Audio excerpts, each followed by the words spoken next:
And hello again, soccer fans, and welcome to the latest edition of M2 Review, a very special edition, as you can see, because we have not one but two guests with us today, and it's a husband and wife, the co-owners of the Omaha Kings. I guess I should say the M3 champion Omaha Kings. We'll talk about that in just a minute with Natalie Viel and her husband Emmanuel, who are still celebrating last weekend's win. And as I said, we will definitely get to that, I promise. But let's go back because the Kings really just began in 2019 kind of as a dream, and you've come so far. Tell us how you got the idea and kind of how the Kings actually came to be Omaha's team last year. Well, Brian, first I want to say thank you for having my beautiful wife, my queen, Natalie Viel, and myself here. It all started with a dream that we had in 2019 here in Omaha. The reason behind it was all due to people here, players, not having anything to do after college or anything. They just go to play leagues and they have nothing else to look up to. And so me as having an opportunity in 2011 to be part of the Vipers organization and see how things were run, it was an amazing experience as a 21, 22-year-old to be part of that. And what I loved about arena soccer, it wasn't the same as outdoor. It was more in an environment of family entertainment, and you could do different things that it meant so much more as well to the fans, because even if you don't love soccer, you go watch arena soccer and they love it. So that stuck with me for a long time due to the Vipers folding and not doing some things right, obviously, which happens very often in a lot of the cities. So my wife and I had a dream to start something unique for this beautiful community in Omaha, Nebraska. There's so much talent, so many cultures. Myself being from Argentina, and my wife, two different owners. Being a woman and a minority, a different country, is very unique. And so we thought about giving an opportunity to the community, all the cultures. It doesn't matter where you're from, what you do. The sport of soccer, football, like I call it in my country, it is unique as a culture that we have. So we started the Omaha Kings FC. This beautiful logo that you guys see, that you always see on your graphics and everything. My wife is the person behind everything behind the scene that people don't even know about. So I'm going to let my beautiful wife say a little bit about how it all started, the colors and the unique things, and then we can keep talking real quick. Well, so we wanted to capture kind of that South American style. I have a background, my degree's in graphic design. I have a marketing background of about 7-8 years. I was in newspaper, radio.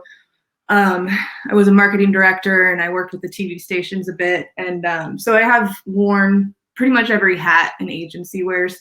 And this brand was a lot of fun to work on because I had complete freedom.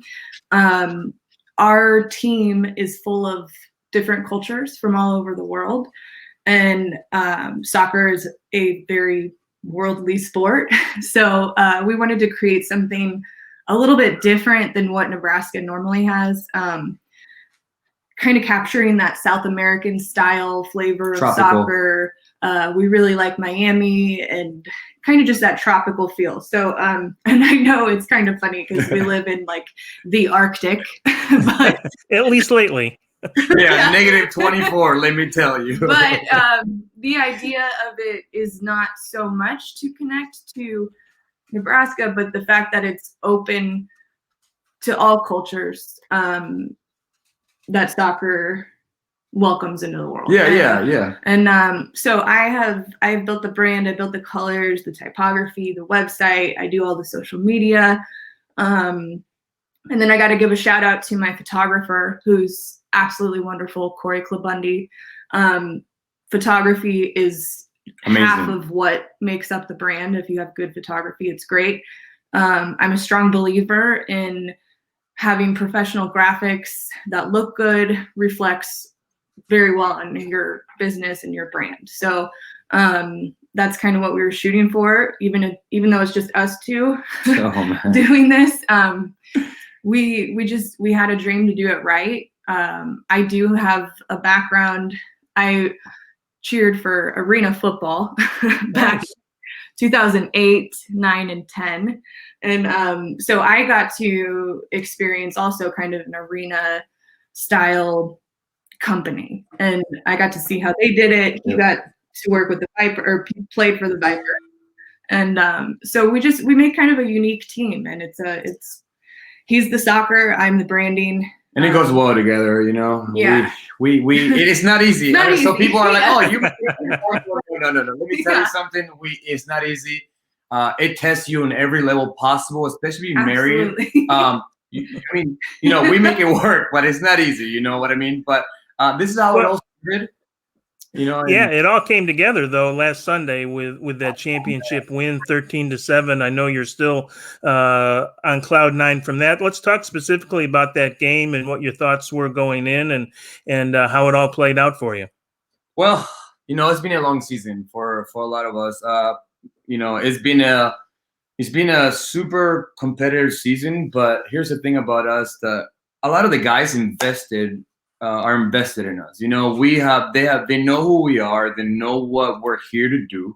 And here's how it all started. The season started with CrossFit. We partnered up with the Force Athlete, which thank you to them as well. We were doing CrossFit with the guys. It's not like the crazy CrossFit, but it was more like the core getting in shape, speed CrossFit, and as well as we partnered up with Omaha Genesis for the guys. So right there, we started doing something unique, and the guys started like, okay, we see it. And then we brought in a new coach as well, so Fernando Gatica. So I wanted to give him a shout out to him as well for coming in and doing an amazing job. Same with Brian Lockie and my father, Carlos Deal. They were all a core group. And, you know, the guys bought in this program since day one.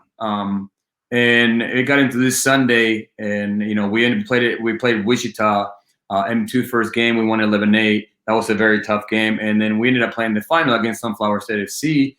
And, you know, we won 13-7. The guys, I can't even, and I'm sorry if I get emotional and stuff like that, because it's something that we worked so hard for, and the city and the players gave everything they had. And I'm so proud of every single player, staff, everybody. We couldn't ask for anything better, any more effort from everybody that came in this season. This Sunday, it shows when you guys watch the game, when you guys see him score, when you guys see us celebrate, we mean it. We are there for one. We're a family. We know, they know what we're about. They know what we care for them. They care for us, and it shows. It shows when we celebrate. It shows when we play.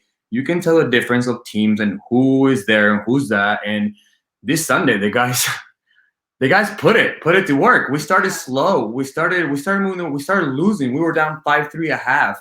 And third quarter, you know, the guys, we had to talk. And, you know, I told them, you know, they had a little bit of their heads down. And I said, guys, we worked for this. We've been there before. Put your hands down. You have so many people watching you, your kids, your family.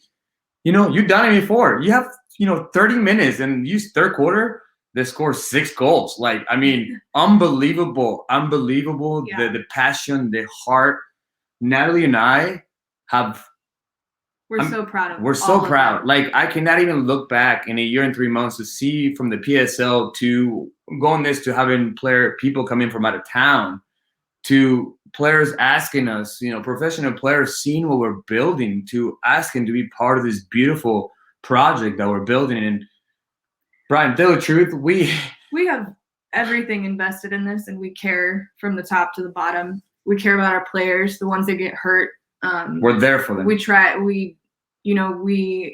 a family, like you said. It's just a different camaraderie, and we've got a great group of guys. Amazing. Great coaching staff, and I am just so proud of all of them. And I know well, yeah, your passion is obviously evident, and it has to be there with everything you have going on this year. Not only an M3 championship, but you were granted provisional status to play in M2 this year. And you've done, I know the record isn't as great as you would like it, but your games have been competitive. You've won. You've lost, I think, in overtime, if I'm not mistaken, at least once. I mean, so you've represented yourselves extremely well after just 1 year of play last year to jump to M2 this year. Tell us what that jump has been like, and what playing in M2 is like compared to maybe what you expected it would be. So it's been incredible. Actually, it's been amazing for us. As owners, I have. It's been incredible to see the growth of the Omaha Kings in a matter of 3 months, right? From the branding that she does to the players to how they act, how they represent. It shows because the league, granted us a provisional year this year, and we're playing M3, and in the meantime, we're playing M2, and it has not been easy for the guys traveling, playing, and so like you said, our record is 1-4 in M2, but we took Wichita Wings, the MASL 2 team to the last minute, and they beat us 6-5. We lost to Amarillo in Colorado 6-5 in overtime. Those are 2 games right there that could have been easily changed, and as well as never been part of that style of professional soccer.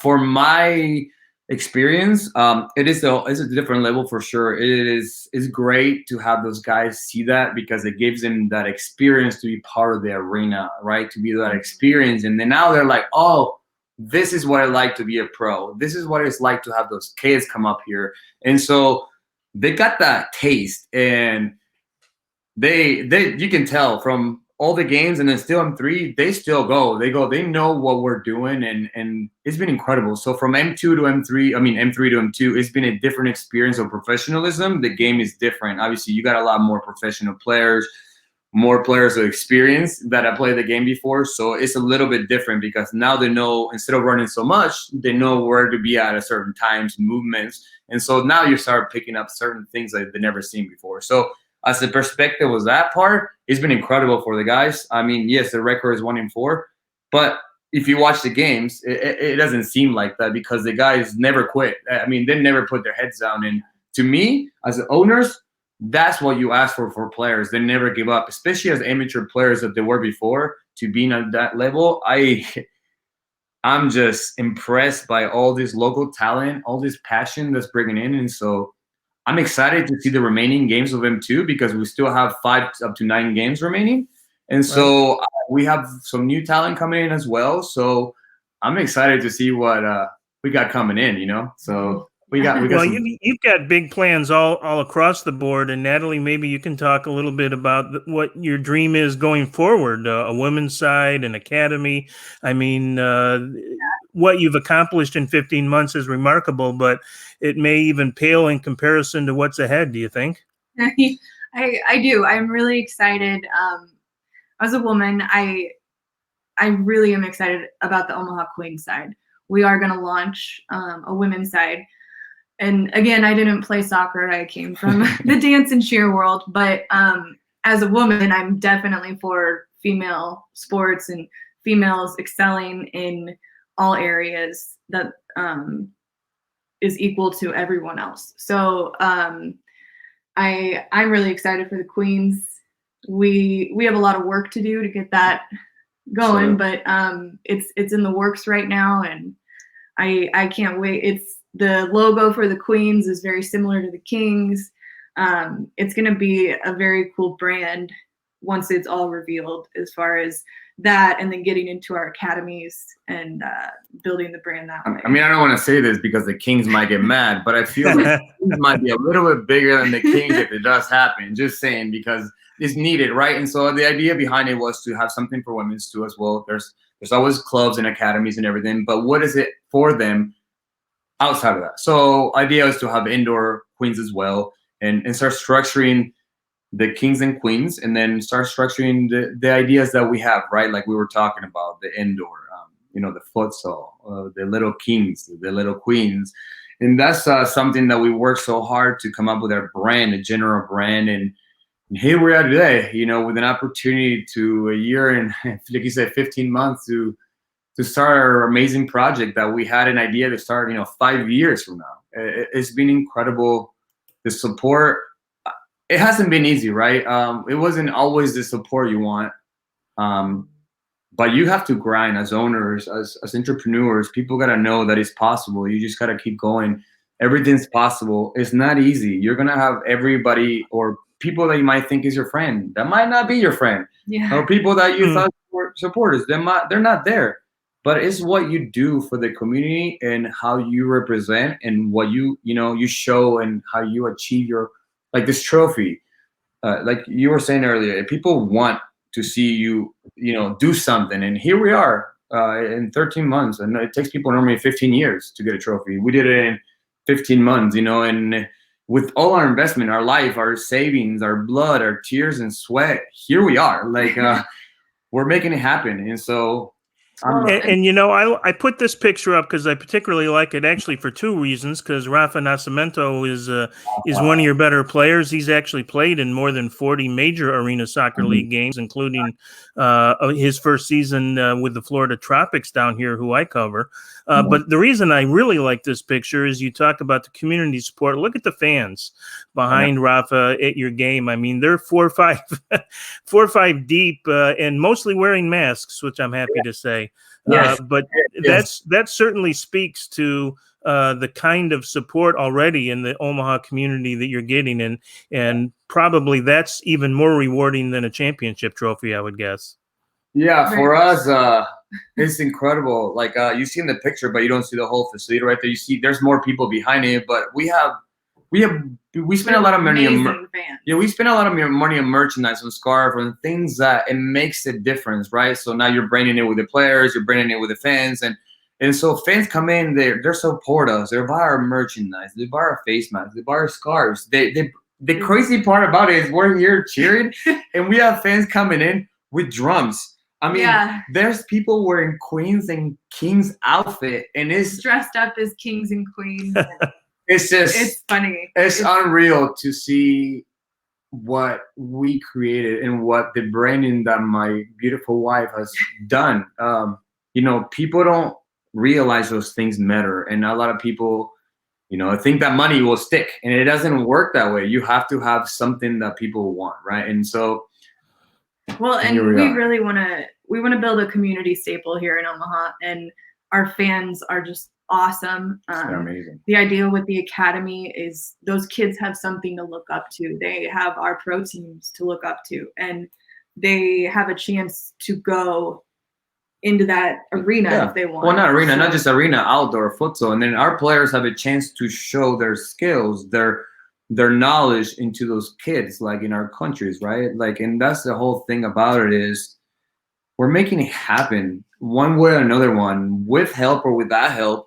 Here we are, just two young entrepreneurs doing what's right for players, for coaches, for the community. And it shows, it shows. It didn't show at first, and maybe people were like, who are these kids? Well, here we are. These are the two kids that started it all. We're still coming.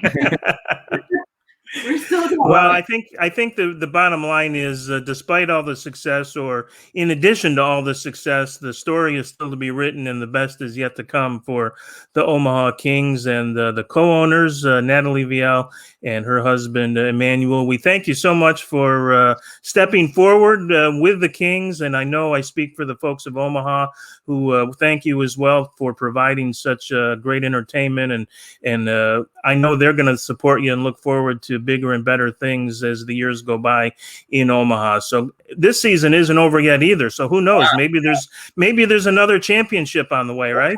One thing about us, we are the Cinderella story, guys. So do not. I hear you. Well, congratulations again on your success. We appreciate you spending time with us here on the M2 Review today, and we look forward to seeing more great things from Omaha, not only this season, but in the years to come. And fans, we look forward to having you join us as well on another edition of M2 Review, a new edition every Thursday on the M2 Facebook page, so you can look for that. We'll have lots of exciting announcements coming up, both for games coming up in the 2021 season, some new teams joining the M2 picture as well in the coming weeks, and that'll be very exciting for fans. So we hope you stay tuned for that on the M2 Facebook page. So guys, thanks again, and that'll do it for this edition of the M2 Review. Until next week, have a great week, everybody. Bye-bye.